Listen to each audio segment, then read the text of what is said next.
Hi all, in this video I'm just going to give a quick overview of Google Forms and some of the settings that you can set to make sure that you get the correct responses from students.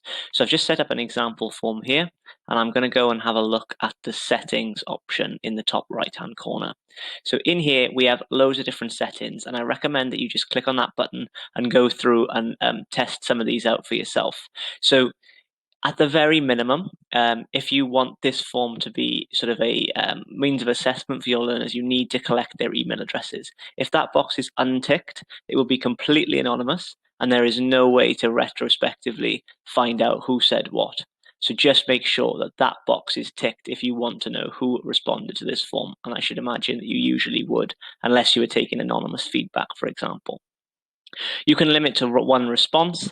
That is probably always useful to keep ticked unless you specifically want somebody from outside of Bridgend College to respond to this form. And then you can choose whether or not your respondents can edit after they submit.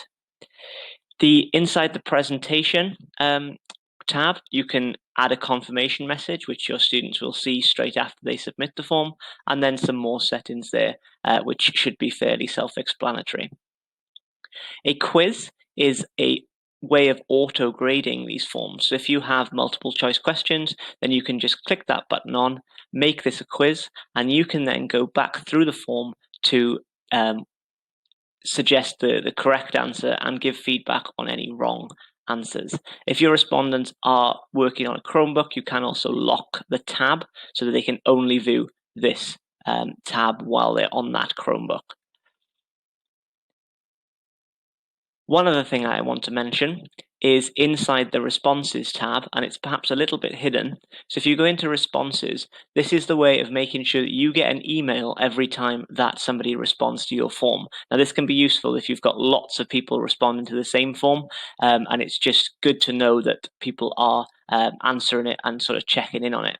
So if you click the three vertical dots next to the kind of green spreadsheet icon, you should see this option to get email notifications for new responses. If you just click that, it'll be ticked, and then down in the bottom left-hand corner, you'll see email notifications enabled. Finally, just a note on the quizzes. So if you have enabled your quizzes option, and you've clicked save on that in the settings bar, then this is what you should see. You should now see that you've got an answer key button appeared underneath your questions. If you click on that, you can choose the correct answer, which I'm going to say is example answer 1. You can give a number of points to the question, and then you can add some feedback for incorrect answers or for correct answers. And you can even give them a link back to a YouTube video or a website inside that feedback so that they can kind of act on it. Once they've responded to the questions, you should then be able to see every student answers and points, and they will be able to see their own points as well. You can also then export those grades into Classroom, but I'm going to leave that for another video. If you are interested in doing that, then please get in touch with us. If you need any further support or help or guidance, then just check out the link just underneath this video.